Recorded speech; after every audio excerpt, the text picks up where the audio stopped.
Hello everyone, welcome back to my channel. Omi podcast में second episode है। आज एक स्पेशल गेस्ट है अपने साथ, और जो एक सेल्फ टॉट टैटू आर्टिस्ट है। स्टार्टिंग एक छोटा सा टैटू स्टूडियो से लेके अभी एक बड़ा सा टैटू स्टूडियो मेंटेन कर रहे हैं, सक्सेसफुली रनिंग कर रहे हैं 5 साल से अपना सिटी में। जो one of my favourite mentor है, और लाइफ को लेके बहुत सारे सजेशन भी देते हैं मेरे को। प्रोफेशन के रिलेटेड भी बहुत सारे सजेशन देते हैं। एक बड़े भाई के तरह है, लेकिन वो सर है मेरा। और वो खाली टैटू आर्टिस्ट ही नहीं, वो क्राफ्टिंग भी करते हैं, पेंटिंग्स भी करते हैं, और उसमें भी मास्टर है। ऐसा नहीं कि खाली टैटू आर्टिस्ट है तो टैटू आर्टिस्ट में ही मास्टर है, तो वो बहुत सारे अलग अलग आर्ट फॉर्म में भी मास्टर है। आज उनके साथ अपन पॉडकास्ट करने वाला है, मेरा पहले एपिसोड विद गेस्ट के साथ। सो अभी बिना किसी देरी के अपना पॉडकास्ट शुरू करते हैं with special guest Aman Kapadia sir, एक से tattoo studio owner. Thank you sir, thank you so much, आपने एक्सेप्ट किया। मैंने आज जब आपको पॉडकास्टिंग करने के लिए आपको कांटेक्ट किया था, तब आपने तुरंत हाँ भी बोल दिए थे, और थैंक यू सो मच मेरा पॉडकास्ट में आने के लिए। जब मैंने आपको फर्स्ट टाइम कांटेक्ट किया था, सर अपन दोनों ऐसा टैटू के रिलेटेड या आर्ट के रिलेटेड कुछ पॉडकास्ट बनाएंगे, तब आपने क्या सोच के मेरे को तुरंत हाँ बोल दिया, और क्या शेयर करना चाहते थे ये वीडियो में? तो पहले तो पॉइंट मेरा यही है कि पॉडकास्ट मैं भी काफ़ी सुनता हूँ। तो मैंने अब तक आर्ट के रिलेटेड पॉडकास्ट कभी सुना नहीं है, और आई डोंट नो कि होगा, लेकिन मेरे रीच तक आया नहीं। मैं भी बहुत सुनता हूँ पॉडकास्ट। अच्छा, तो ये पॉइंट है कि आर्टिस्ट लोग को भी कुछ ना कुछ जानने मिले, सीखने मिले, या फिर आर्ट फॉर्म कैसा है, आर्ट क्या चीज़ है, वो लोगों को पता चलना चाहिए। क्योंकि लोग आर्ट को बहुत मतलब छोटा समझ के चल रहे हैं, क्योंकि आर्ट की कोई वैल्यू हो नहीं रही है आजकल। हाँ, जहाँ तक मैं देख रहा हूँ, तो इसलिए सोच रहा हूँ कि कुछ होना चाहिए sir. As a tattoo artist मैं भी समझता हूँ कि कितना फेस करना पड़ता है अपने को सोसाइटी में, और आप तो मेरे से बहुत ज्यादा सीनियर हो, आपने बहुत सारा स्ट्रगल भी किए होंगे। तो मेरा फर्स्ट क्वेश्चन यही है कि टैटू मतलब टैटू को छोड़ो कि इंडिया में आर्ट करियर का, आर्ट प्रोफेशन का इतना वैल्यू नहीं है, और स्पेशली टैटू आर्टिस्ट का प्रोफेशन आता है तब बहुत सारे सवाल उठते हैं सोसाइटी में। जब अपना रिलेटिव्स भी बोलते हैं आपका लड़का क्या कर रहा है। ये तो मेरे करियर की शुरुआत में मैंने भी बहुत फेस किया था। तो आपने कैसे इसको फेस किया था आपके जब स्टार्टिंग डेज में, जब आप ये टैटू प्रोफेशन स्टार्ट किए थे? तो पहला तो पॉइंट ये आता है, जब मैंने टैटू करियर स्टार्ट किया था तो I was not having any money. First तो पॉइंट ये था, और घर वालों को मैंने बोला कि I want to become a tattoo artist. तो वो लोग ने डायरेक्ट पहला आंसर ये दिया कि क्या तो अब रोड पे बैठ के टैटू बनेगा।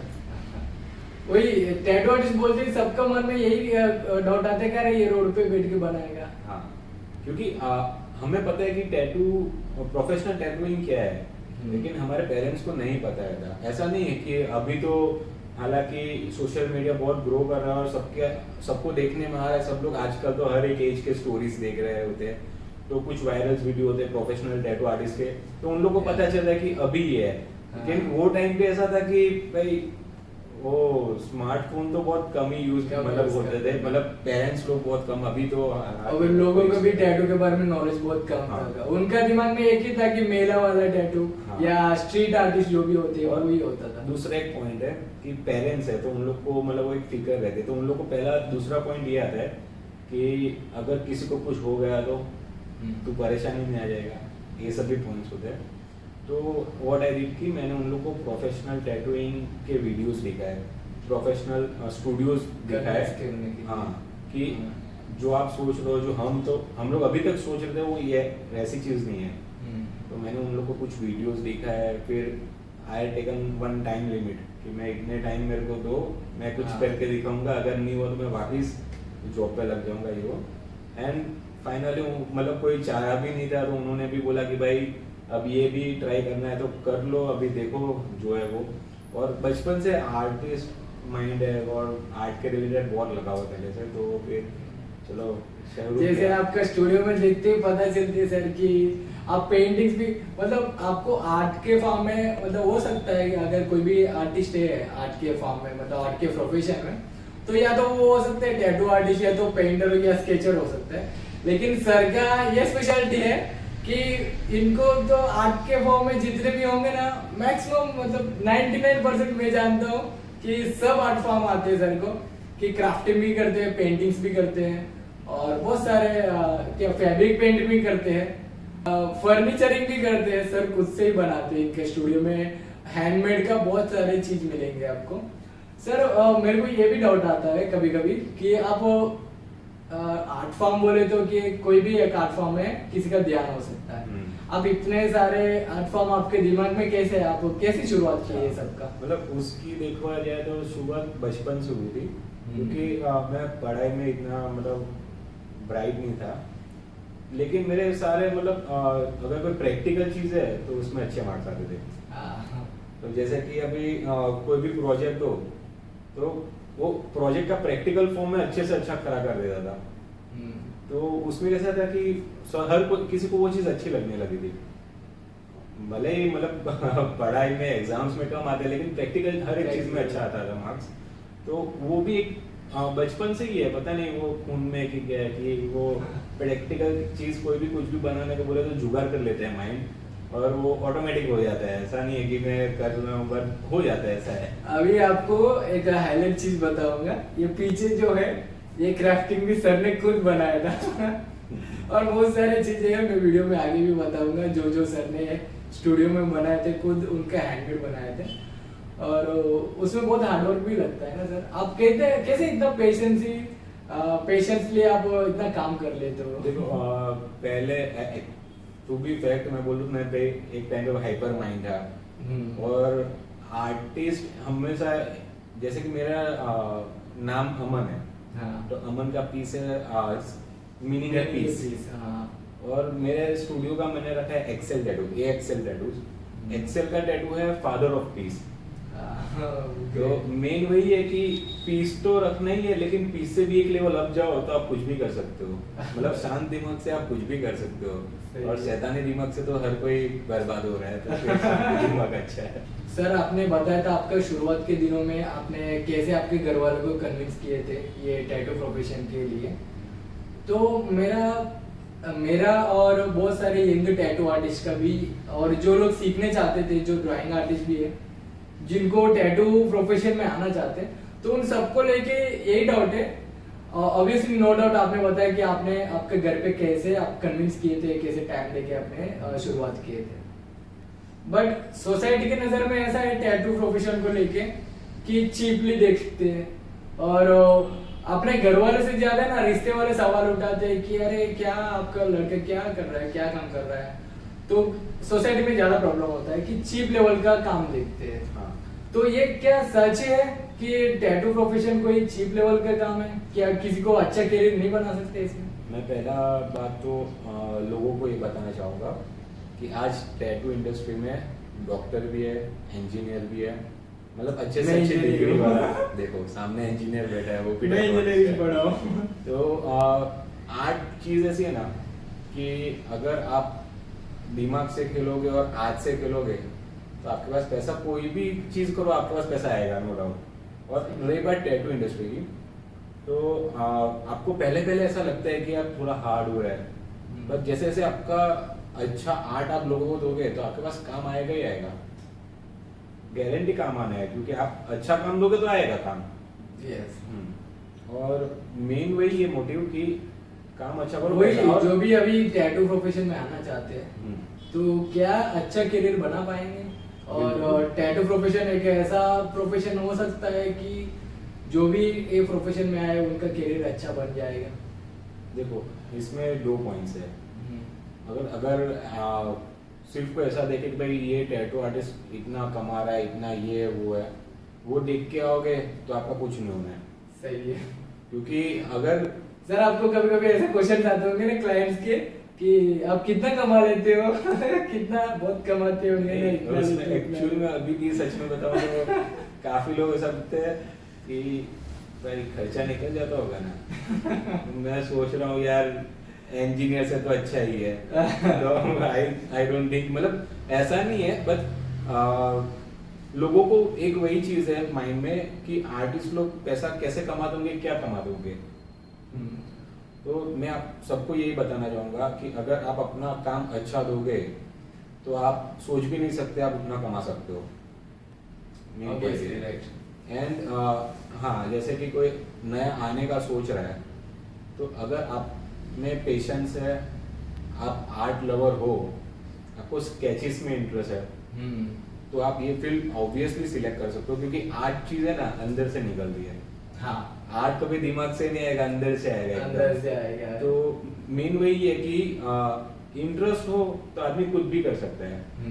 तो जो लाइन में इंटरेस्ट है वही लाइन करो, और अगर इसमें आपका माइंड में कहीं पे भी ऐसा हो रहा है कि यार ये फील्ड मेरे को पसंद है, मैं आर्ट लवर हूँ या मैं आर्ट बनाता हूँ, तो आप आराम से करो विदाउट एनी प्रॉब्लम।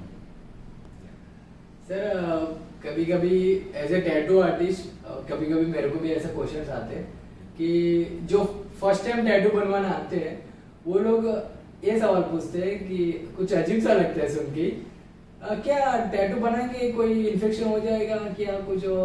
अभी रिसेंटली एक इंटरनेट पे भी वायरल हुआ था, टैटू बनाएंगे तो HIV आएगा, कैंसर आएगा करके। तो लोग है ना उसके बाद जितने भी क्लाइंट्स आए वो लोग का सवाल यही होता था, नए फर्स्ट टाइम जो बनवा रहे, तो क्या टैटू बनवाने से एड्स होता है, क्या टैटू बनवाना सेफ है, तो ये सवाल पूछते हैं। तो आप बता सकते हो कि टैटू बनवाना सेफ है? तो मुझे पता ही है, आप बताइए कि ऑडियंस को टैटू बनाना सेफ है और जो भी बीमारी है वो कैसे आ सकती है।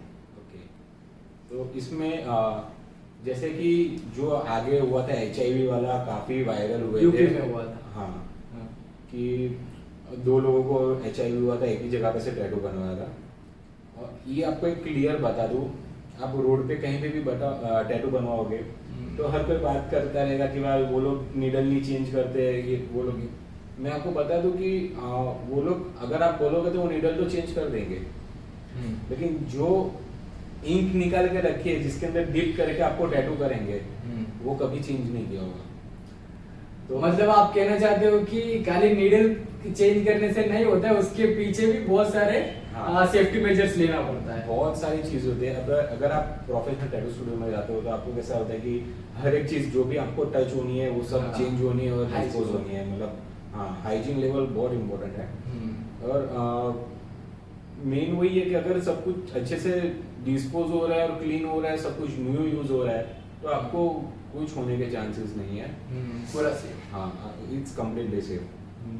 तो ये कैंसर का अफवाह है वो कैसे फैला है? वो तो पुराने टाइम में भी बोलते थे ना कि कैंसर भी आता है क्या टैटू नहीं, उसमें एक्चुअल में एक पॉइंट है कि एक आदमी को कैंसर हुआ था।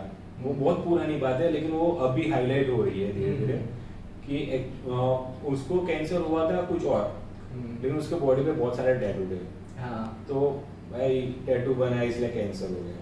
अच्छा, इसलिए वो एक पॉइंट सिर्फ। और दूसरा क्या है कि अगर कोई मतलब फैमिली में है, और जैसे भी आज भी इंडिया में मैं कहूँ तो काफी सिटीज है जहाँ के मतलब विलेजेस है, बहुत स्ट्रिक्टनेस है।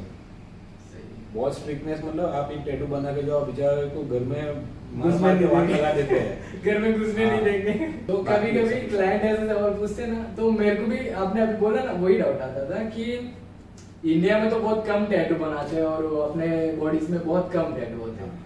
अगर कंपेयर टू अदर कंट्रीज वो लोग तो पूरा बॉडी में गैप ही नहीं रहता, इतना टैटू बनवा रहे थे। तो उन लोगों में से कितने लोगों को कैंसर आता होगा?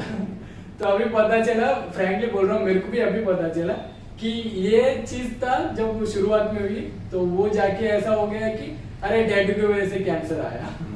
बाकी ऐसा मैं अभी तक तो कहीं पे प्रूव नहीं हुआ है, या कहीं पे ऐसा कोई साइंटिफिकली कहीं पे भी प्रूव नहीं है कि टैटू की वजह से किसी को कुछ हुआ हो।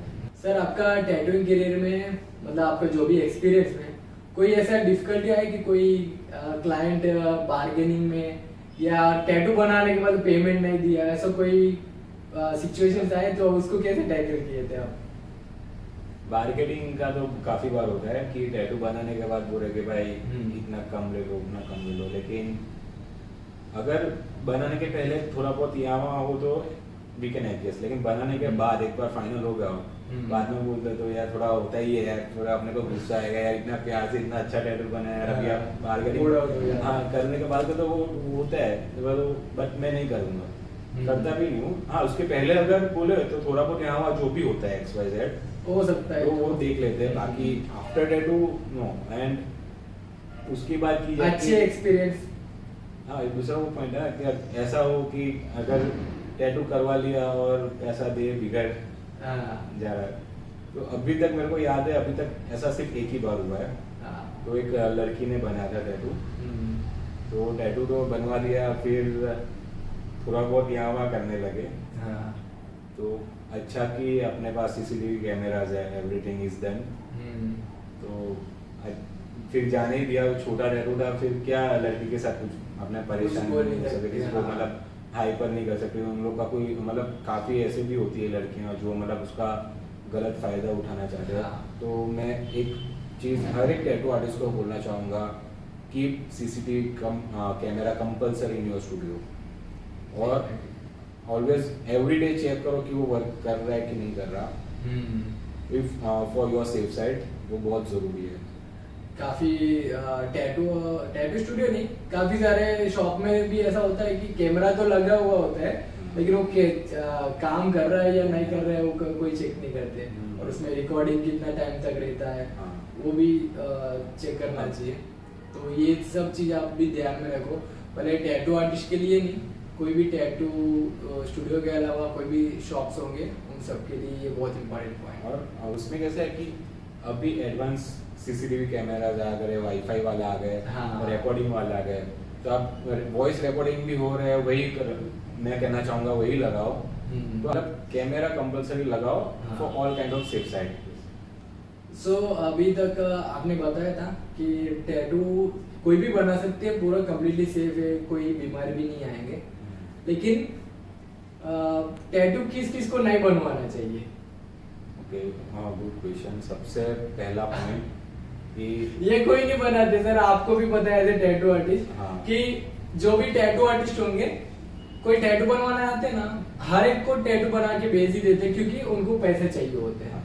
अपना प्रोफेशन को लेके एथिक्स फॉलो करते हैं ना, तो वो मना करते हैं, और वो पहले से ही सजेस्ट कर देते कि इनको टैटू नहीं बनवाना चाहिए। तो ये क्वेश्चन इसलिए मैं सर को पूछा कि किस किस को टैटू नहीं बनवाना चाहिए। First of all pregnant lady को नहीं बनवाना चाहिए, क्योंकि ये एक पॉइंट है, ये प्रेग्नेंट लेडीज काफी आते हैं, क्योंकि उन लोग की शादी को कुछ ही टाइम हुआ होता है, कई लोग बताते भी नहीं है, तो वो लोग सोचते हो कि सरप्राइज देंगे वो, बट आप प्रेग्नेंट हो तब भी मत बनवाओ टैटू। आफ्टर प्रेग्नेंट आप फिटिंग करवा रहे हो तो 1 साल का कंपल्सरी मत बनवाओ टैटू, हम लोग रिकमेंड नहीं करते हैं ये चीज़। और दूसरा पॉइंट है, आपको डायबिटीज है, तो डायबिटिक पीपल्स को अवॉइड करना चाहिए। सर और एक डाउट है इसके रिलेटेड में कि 18 साल कम उम्र बच्चे को बनवाना चाहिए टैटू नहीं बनवाना चाहिए? क्योंकि ये क्वेश्चन मैं इसलिए पूछ रहा हूँ कि इंडिया में ऐसा कोई लीगली डिक्लेरेड नहीं है कि 18 बिलो टैटू नहीं बनवाना चाहिए, इंडिया में कोई नहीं है, लेकिन बाहर देश में ये बहुत चल रहा है सर, आपको पता ही होगा कि बाहर देश में 18 बिलो रेस्ट्रिक्टेड है टैटू बनवाने के लिए। तो ऐसा क्यों है कि 18 बिलो क्यों नहीं बनवाना चाहिए? देखो इसके अंदर भी 2 रीजन है। पहला रीजन कि आपको मैं बता रहा हूँ ना, 16-17 साल तक तो आपको पता ही नहीं होता है कि 80% बच्चों को पता नहीं होता है कि वो आगे कौन सी फील्ड में जाने वाले हैं। सही है, अब तो स्टडी चल रहा है। और आप 17-18 साल के होते हो ना, तो आपकी चॉइस गारंटेड चेंज होनी है।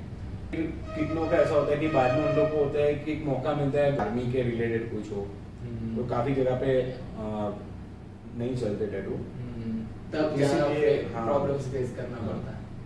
फिर बाद में लेजर ट्रीटमेंट करवाओ, उसकी प्रोसेस हार्ड हो जाती है, उसके धक्के खाओ तो प्रॉब्लम होती है। बॉडी ग्रोथ का भी कुछ, बॉडी ग्रोथ में भी कैसा है कि कुछ टैटूज छोटे मोटे बनाओ तो चल जाता है, और क्योंकि हैवी टैटू बनाओगे आपकी बॉडी पतली है, तो ऑब्वियस है कि वो टैटू थोड़ा फेडेड दिखेगा, क्योंकि बॉडी बढ़ेगी तो थोड़ा हल्का फुल्का फेडेड दिखता है। चॉइस बहुत चेंज होनी है, वो गारंटी है। तो 18 साल तक टैटू क्योंकि थोड़ा इमेच्योर होते हैं इसकी वजह से। हाँ, कि मेरे पास कई बार कई क्लाइंट आए थे कोई और जगह पे बनवाए थे तो टैटू खराब हो गया तो मेरे पास आए थे। तो क्या सच में टैटू इंडस्ट्री में फ्रॉड टैटू आर्टिस्ट भी होते हैं क्या? अरे ऐसा टैटू आर्टिस्ट मेरे को भी ये डाउट पूछना नहीं चाहिए था, लेकिन मेन अपना ये पॉडकास्टिंग का मीनिंग यही कि जो भी टैटू लवर्स है, टैटू आर्टिस्ट भी है, उन सबको वैल्यू देना है ये वीडियो से। तो आप ये चीज को हाईलाइट करना चाहते हो कि फ्रॉड टैटू आर्टिस्ट भी होते हैं क्या अपना प्रोफेशन में? ये किसी को ब्लेम नहीं करना है ये बता के हमको, लेकिन क्या गलत हो रहा है क्लाइंट्स के साथ? देखो फ्लॉड टैटू आर्टिस्ट तो हम नहीं बोल सकते, लेकिन उतना कह सकते हैं कि अनट्रेंड टैटू आर्टिस्ट। अनट्रेंड एक वर्ड सूट हो जाता है। और मेन कैसे है, मैं हर एक टैटू आर्टिस्ट को बोलना चाहूँगा कि अगर आपने खुद से स्टार्ट कर दिया है तो वो सही नहीं है। आप एक बार थोड़ा बहुत भी ट्रेनिंग लो, क्योंकि अगर विदाउट ट्रेनिंग आप कुछ भी करोगे तो आप किसी की स्किन डैमेज कर रहे हो, किसी का लुक बिगाड़ रहे हो। सर कोई 10-10 साल एक्सपीरियंस टैटू आर्टिस्ट का भी मैंने काम देखा कि स्किन डैमेज कर रहे, टैटू बिगाड़ रहे, तो उसके बारे में क्या बोलना चाहते हो? उनके बारे में यही बोलना चाहूँगा कि देखो एक्सपीरियंस जितना भी हो, लेकिन अगर सीखने को मिल रहा है तो एक बार अपना वर्क देखो। आप अगर सेटिस्फाइड हो रहे हो या कोई और सेटिस्फाइड नहीं हो रहा है, वो आप एक बार नोटिस करो, अपने वर्क को एक बार प्रॉपर स्टडी करो। हाँ, और थोड़ा बहुत भी मतलब ट्रेनिंग लो।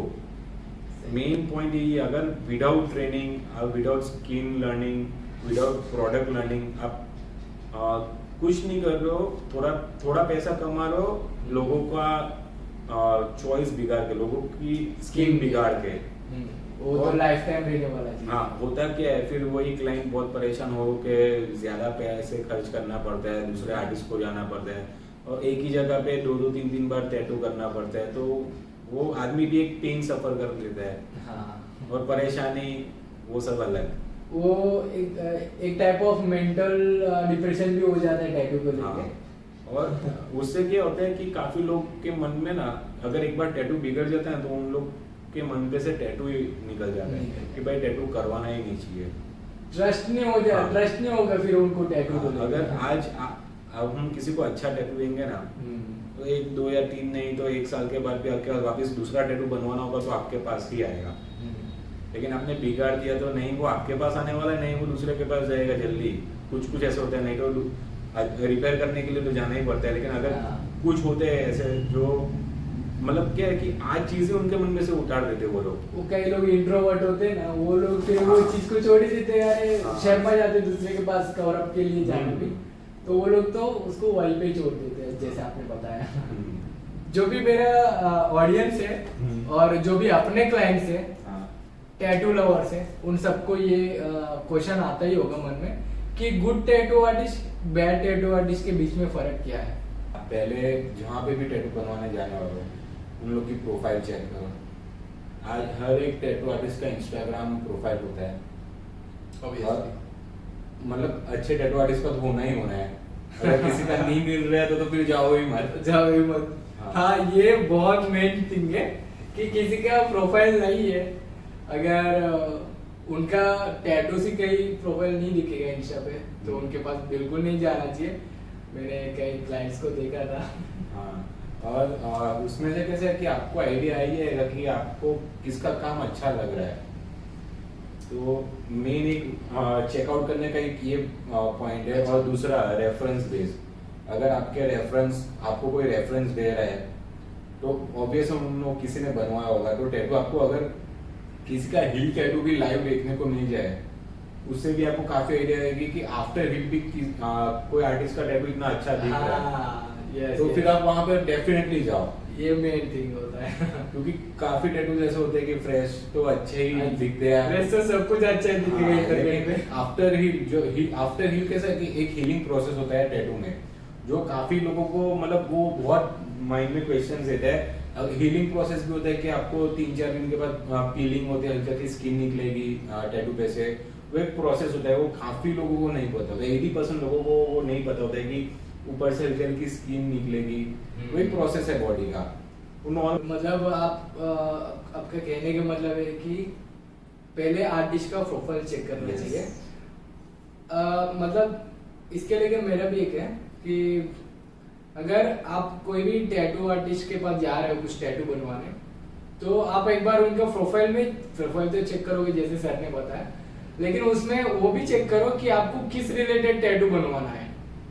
अगर समझ लो कि जियोमेट्रिक टैटू बनवाना है, रियलिस्टिक टैटू बनवाना है, एनिमल टैटू बनवाना है, तो कौन सी कैटेगरी का टैटू आपको बनवाना है और उनका प्रोफाइल में वो जो आप बनवाना चाहते हो उसके रिलेटेड में कैसे बनाया वो टैटू आर्टिस्ट ने, वो भी एक बार आप नोटिस करो कि वो स्पेसिफिक आप जो आर्ट चाहते हो तो उसमें उनका काम कैसा है। मतलब फॉर एग्जांपल अगर आपको पोर्ट्रेट बनवाना है तो उनके आगे के बने हुए पोर्ट्रेट एक बार चेकआउट करो, पोर्ट्रेट करो। या तो कोई एनिमल टैटू बनवाना है तो उनके पहले जो बनवाए एनिमल टैटूस ऑब्जर्व करो कि उनका काम कैसा है। अगर लाइनिंग में कुछ स्क्रिप्ट लिखवाना है तो वो भी चेक करो कि किसका वो स्क्रिप्ट टैटूस कैसे बनाता है, लाइनिंग वाला टैटू कैसे बना रहे हैं। सर मेरे को ऐसा लग रहा है कब से अपन टैटू के रिलेटेड ही बात कर रहे हैं, मतलब टैटू इंडस्ट्री और टैटूज के रिलेटेड बात कर रहे हैं। तो मेरा अगला क्वेश्चन है कि टैटू के अलावा अदर कोई भी आर्ट फॉर्म है, जैसे आप स्पेशलिस्ट हो उन सब में, तो उनके लेके और क्या आपका क्या राय है कि वो करियर उसमें प्रोफेशन कैसा होता है और उसमें अच्छा करियर बना सकते हैं क्या? अच्छा, अदर आर्ट फॉर्म की बात करें तो जैसे कि पॉइंट वाइज हम चलेंगे इसके अंदर, क्योंकि ये पॉइंट बड़ा है।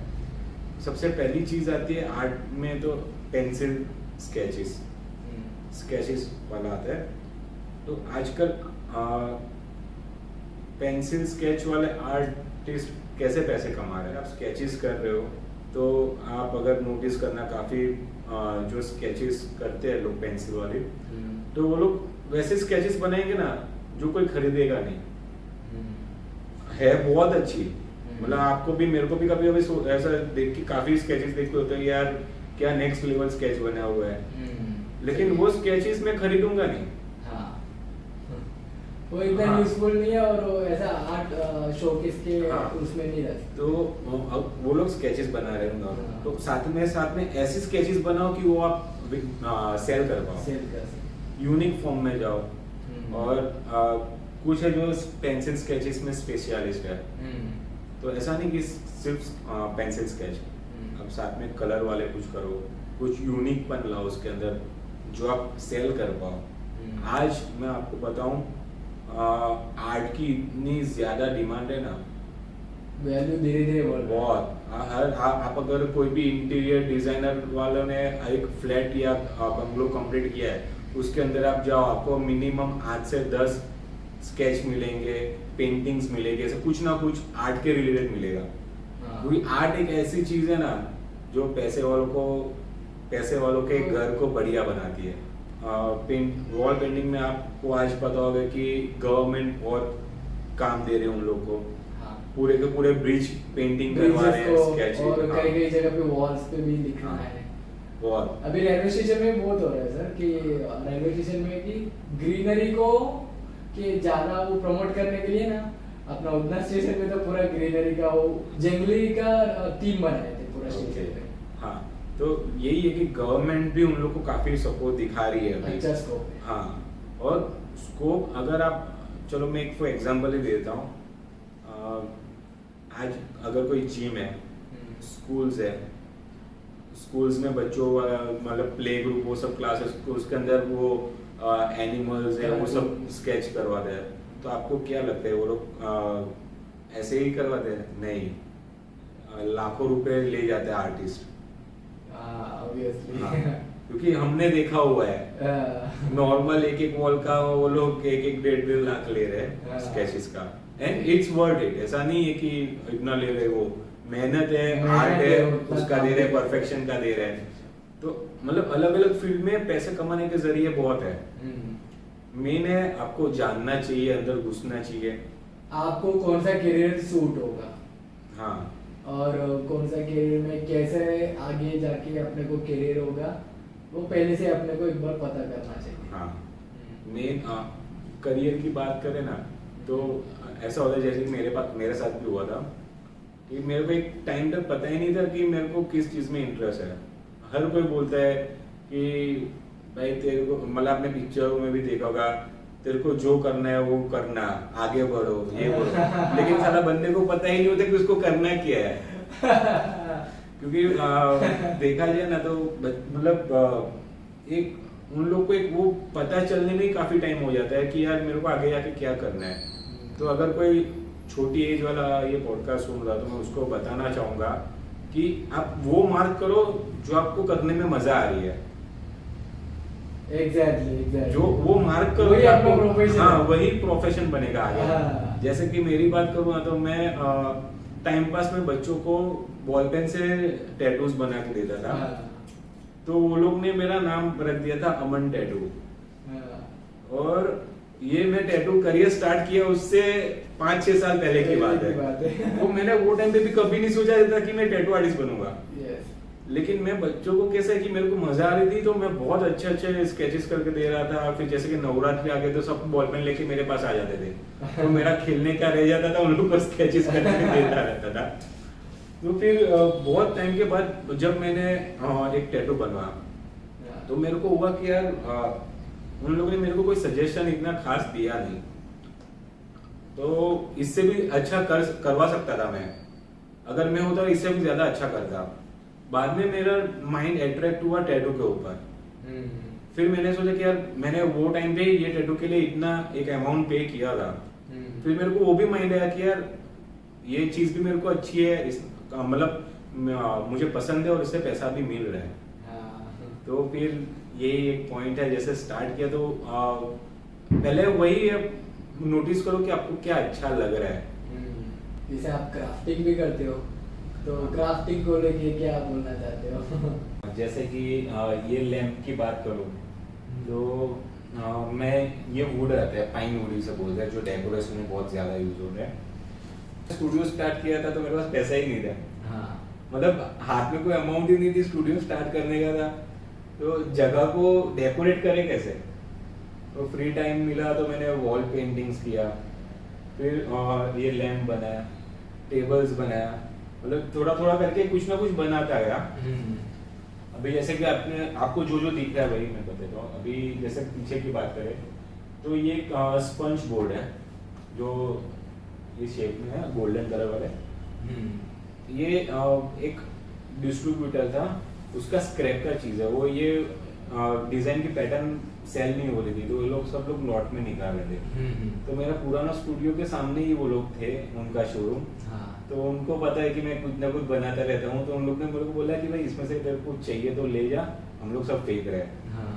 तो ये मैंने लिया। फिर ये जो बोर्ड दिख रहा है पीछे वाले डिजाइन पे, हाँ, वो वॉल नहीं है, वॉल का। हाँ वॉल के ऊपर एक बोर्ड ही है ऐसा डिजाइन वाला, ग्राफिक वाला। तो वो भी सब मैंने कुछ कुछ अलग अलग जो मेरे को अच्छा लगा वो मैंने लेके रखा। हाँ। जब आपको फ्री टाइम मिलते है तब आप कुछ ना कुछ उसको लेके ट्राई करो। जब भी मेरे को फ्री टाइम मिलता है तो मैं ऑलमोस्ट अपना 80% क्राफ्ट में डालता हूँ। क्योंकि वो क्राफ्ट ही वो चीज है कि आपका माइंड भी एक अच्छे काम में लगा के रखता है। हाँ। क्योंकि फ्री टाइम में बैठे रहने से बहुत माइंड डाइवर्ट होता है। बहुत सारे डिस्ट्रैक्शन होते हैं कि रील्स देखते हैं कई लोग, हाँ। वेब सीरीज देखने लगते हैं, हाँ। टाइम को बहुत टाइम पास कर देते हैं। बहुत टाइम पास हो जाएगा। हाँ। जैसे कि आपने बोला वेब सीरीज, तो मैंने भी 1-2 बार देखा था, फिर वो एडिट हो मेरा जाते धीरे पूरा एक वीक खराब हो गया था। हाँ। और एक वीक में मेरे को पता चला मेरी गाड़ी वहीं की वहीं ठहर गई थी। तो स्ट्रिक्टली मैंने जो स्किल से अपना डेवलप नहीं होगा, नहीं होगा। जो एक्चुअली अपने जो स्किल्स है वो वहीं पे स्टॉप हो जाते हैं। कि समझ लो कि अभी सर ने बताया, सर का फ्री टाइम में टैटू के अलावा क्या करते हैं कि पेंटिंग्स करते हैं, क्राफ्टिंग करते हैं, ये सब काम करते रहते हैं। तो उससे क्या हमेशा अपना ब्रेन एक्टिव रहेगा कि कुछ ना कुछ मैं कुछ नया क्रिएट करूं, नया कुछ बनाऊं, तो उसमें एक्टिव रहता है ब्रेन। तो मैं जैसे मेरा भी ऐसा आदत है, मेरा भी हॉबी है कि फ्री टाइम में या तो मैं पॉडकास्ट सुनता हूँ पॉडकास्ट को प्रमोट नहीं कर रहा हूँ, लेकिन पॉडकास्ट सुनता हूँ या कुछ नॉलेजेबल वीडियो देखता हूँ यूट्यूब में, जो भी सीखना होगा मेरे को वीडियोस के बारे में, एडिटिंग के बारे में, या बुक्स भी पढ़ता हूँ नॉलेज के लिए। तो अपने को हाँ नो डाउट, कभी छुट्टी है तब आप टाइम पास करो या मूवीज देखो, टाइम स्पेंड करो, वो चलता है। लेकिन ऐसा नहीं कि अपना प्रोफेशन साइड पे रख के या टाइम पास करने के लिए कुछ भी करेंगे तो उससे अपना आर्ट स्किल्स स्टॉप हो जाएंगे वहीं पर।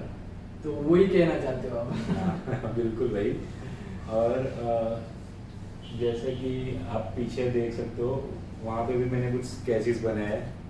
ये पेंटिंग दिख रहा हाँ, वो है एक और ये painting चेन भी है। ये चेन देखने में रियली ये ब्रॉन्ज चेन लग रहा है कि मेटल की लग रही है। मैं जब फर्स्ट टाइम आया था ये स्टूडियो के अंदर तो मेरे को लगा बहुत हैवी होगा चेन, तो मैं ऐसा पकड़ा था पूरा हिल गया था। पूरा हिल गया। वो एक्चुअली वो प्लास्टिक की है बट गोल्डन पेंट है उसके ऊपर, बहुत कमाल की चीज है वो। हाँ। उसका भी बहुत अच्छी तरह से आपने यूज में लिया कि हाँ। कैसे करे उसको। मतलब वैसा था कि मेरे को ये स्टूडियो मतलब लंबा है तो मेरे को बीच में पार्टीशन चाहिए था, हाँ। लेकिन नहीं भी चाहिए था। चाहिए भी था लेकिन नहीं भी चाहिए था। हाँ। तो कैसे था कि मेरे को पूरा खुला भी लगना चाहिए लेकिन ऐसा भी हो कि थोड़ा डिवीजन भी है। और तो मैंने फिर काफी पॉइंट्स देखे तो नेट पे भी हर चीज ऐसी थी कि यार ऐसा लग रहा था कि यार किसी ने किया हुआ है वो नहीं करना है।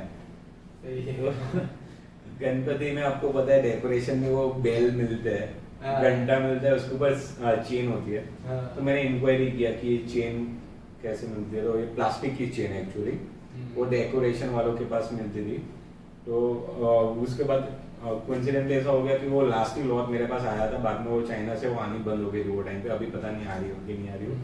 तो वो आती थी ब्लैक एंड सिल्वर में। हाँ। तो वो देख के ही पता चल जाता कि यार ये खिलौने की चीज है ऐसा। तो मैंने क्रोम गोल्ड पेंट लिया, तो मैंने क्रोम गोल्ड पेंट पूरे चेन पे किया। अच्छा, आपने ये गोल्ड पेंट आपने किया? हाँ। अच्छा, बहुत अच्छा चीज है ये तो। वो क्रोम गोल्ड कोई सर वो क्रिएटिव माइंडसेट कोई ऐसे थॉट्स आएंगे कि मैं इसको लेके, ऐसा नहीं कि जो अपने को रेडीमेड मिले उसको लेके कुछ ज्वाइंट कर दिया और उसको कुछ बना दिया, ऐसा नहीं है कि सर का इतना क्रिएटिव माइंड है कि उसको और भी अदर फॉर्म में बना के, मतलब उन्होंने सादा चेन लिए थे उसको गोल्ड पेंट करके और उसको नीचे कुछ वुडन बेस देके उसको पार्टीशन की तरह से भी यूज कर सकते, शायद वो जिसने मैन्युफैक्चर किया उसको भी पता नहीं होगा। मेरे भी फर्स्ट टाइम जब एंटर हुआ था ये नए वाले स्टूडियो में तो मेरे को भी बहुत अच्छा लगा कि एकदम क्लासिक लुक आ रहा है यहाँ पर पीछे। और एक्चुअली में ये कॉन्सेप्ट यहाँ पे किसी ने यूज भी किया हुआ है, मेरे काफी क्लाइंट्स हैं, इंटीरियर डिजाइनर है वो लोग। हाँ। तो उन लोग को भी ये कॉन्सेप्ट बहुत अच्छा लगा था कि यार लिखने में भी हैवी है और ट्रांसपेरेंट एक पार्टीशन जैसा इफेक्ट हो रहा है। तो उन्होंने बताया कि ये बाद में कहीं पे यूज भी हुआ है ये चीज। हाँ। तो अच्छा लगता है कि कोई चीज हमने नहीं बनाई और कहीं पे बाद में उसका यूज भी हुआ। अच्छा। सर मेरा अगला सवाल है कि फ्रीलांसर टैटू आर्टिस्ट के बारे में क्या कहना चाहते हो आप, कैसे करना चाहिए उनको? देखो फ्रीलांसिंग टैटू आर्टिस्ट की बात करें ना तो आज के टाइम में जितने भी सक्सेसफुल टैटू आर्टिस्ट है हर किसी ने एक टाइम पे फ्रीलांसिंग किया हुआ है। जैसे मैंने भी किया है और मेरे से ज्यादा तो सर ने उनका स्टार्टिंग डेज में बहुत किया है, मैंने सुना था सर से। अच्छा। तो आपने कैसे किया था? मैंने अराउंड 1.5 साल तक फ्रीलांसिंग किया हुआ है। मेरे काफी लोगों के साथ मैंने टाई अप किया था। अगर फ्रीलांसिंग की बात करें तो मैं हर एक टैटू आर्टिस्ट को ये बताना चाहूंगा, अगर आप फ्रीलांसिंग कर रहे हो तो आप अपना पूरा सामान अच्छे से सेटअप करो, एक अच्छी बैग सेटअप करो। आप जहाँ पे भी सामान मतलब टैटू बनाने जा रहे हो प्रॉपर सेटअप करो, अपना सामान अच्छे से लगाओ, क्योंकि वही एक आपका इम्प्रेशन है जो फर्स्ट इम्प्रेशन है। और ऐसा नहीं बेस्ट इम्प्रेशन होना चाहिए। हाँ, ऐसा नहीं हो कि वो लास्ट इम्प्रेशन हो गया आपका। तो हर एक चीज वेल ऑर्गेनाइज रखना, आपको आगे जाने से कोई नहीं रोक पाएगा। हाँ, ये बहुत अच्छा पॉइंट बताया सर आप। सर इंडिया में आर्ट इंडस्ट्री का ग्रोथ कैसा हो रहा है? सोशल मीडिया पे आजकल काफी लोग ज्वाइन हो रहे हैं, उससे लोगों को भी पता चला कि प्रोफेशनल इंडस्ट्री कैसी है, आर्ट इंडस्ट्री कैसी है। तो उस हिसाब से अभी ग्रो अच्छा है और उसको लेकिन मेंटेन करना बहुत जरूरी है। ऐसा नहीं कि ग्रोथ ज्यादा है तो काफी टैटू आर्टिस्ट मतलब कैसा है भाई चलो फटाफट मतलब क्लाइंट ज्यादा है तो थोड़ा बहुत करके भेज दो। हाँ, जल्दी जल्दी पटा देते हैं। हाँ ऐसा मतलब अपनी जो स्पीड है उस हिसाब से करो, नो डाउट जल्दी करो स्लो करो, लेकिन अच्छा काम दो। अगर अच्छा काम देने में आपको आधा घंटा जा रहा है 1 घंटा जा रहा है, जो उतना टाइम जा रहा है उतना दो, लेकिन अच्छा काम दो तो आपको आगे मतलब इंडस्ट्री में आपका नाम भी अच्छे से सेटअप रहेगा और अपना इंडस्ट्री का भी और ग्रोथ हो सकती है। Yes obvious. सो फाइनली अभी अपना पॉडकास्ट का एंडिंग है। ये पॉडकास्ट से मेरे को ये सीखने को मिला कि मेरे को मतलब कि मेरे को और मेरे साथ साथ जितने भी ऑडियंस है, जो भी टैटू लवर्स है, उन सबको टैटूज को लेके जितने भी डाउट्स होंगे वो सब क्लियर हुआ होगा। मेरे को बहुत कुछ सीखने को मिला आपके एक्सपीरियंस के हिसाब से। आप जो भी बातें बता रहे हो मतलब एक तरह से अपन सोचने जाएंगे ना कि उसके पीछे बहुत ज्यादा डीप मीनिंग है, वो सिंप्लीफाई करके बताया सर ने अपने को। तो अब हम सबको भी सोचना चाहिए इसके बारे में, जो भी टैटू लवर्स के बातें नहीं कि जो भी आर्ट के लवर्स हैं, तो उन सबको बहुत कुछ वैल्यू मिलेगा ये वीडियो से। तो अगर हो सके तो आप लोग ये वीडियो को ज़्यादा से ज़्यादा शेयर करिए कि ताकि सबको पता चले, आर्ट का वैल्यू पता चले और आर्ट का ग्रोथ कैसे है वो भी पता चलेगा। और thank you so much sir, आपने हमारा पॉडकास्ट में आए और बहुत अच्छे नॉलेज भी मिला हमको। एज ए पर्सनली मैं टैटू आर्टिस्ट हूँ, फिर भी मेरे को बहुत कुछ सीखने को मिला ये पॉडकास्ट की वजह से। तो आपको कैसे लगा आज के दिन ये पॉडकास्ट से, कैसे लग रहा है शुरुआत? मेरे को बहुत अच्छा लग रहा है कि अगर कोई पॉडकास्ट से मतलब किसी भी आर्टिस्ट, नए आर्टिस्ट हो या फिर नॉन आर्टिस्ट या फिर टैटू लवर्स, जिसके लिए कुछ ना कुछ हम शेयर कर पा रहे हैं, उनके लिए कुछ ना कुछ जानकारी दे पा रहे हैं just because of your podcast. तो thank you for coming Omi and thank you all for watching Omi podcast. Like and share जरूर कीजिएगा, काफी मेहनत कर रहा है बेचारा। पहली बात तो मेरे को ये खुशी है कि मेरा पहला एपिसोड आपके साथ किया हो, और मेरे को बहुत खुशी भी हो रहा है क्योंकि इतना अच्छा सक्सेसफुल पॉडकास्ट अपना बना है आज के दिन। तो आई होप अपन आगे भी और भी पॉडकास्ट बनाएंगे और भी अच्छे अच्छे कंटेंट के बारे में बात करेंगे अपन। श्योर जो भी आपका नॉलेज है उसको पूरा खींचना है हमको और हमारे ऑडियंस तक पहुंचाना है। तो thank you so much sir, आप हमारा पॉडकास्ट में आने के लिए। और आप लोग देख रहे हो अभी Omi podcast first episode the special guest Amar sir के साथ। तो आपको अगर ये वीडियो अच्छा लगे तो लाइक करो और आपके फ्रेंड्स के साथ जरूर शेयर करना और चैनल को सब्सक्राइब जरूर करो। और वो आता है ना, वो बेल बटन दबा दो, ऐसा बेल बटन दबा दो, आपको वो नोटिफिकेशन आएगा। चलो मिलते हैं।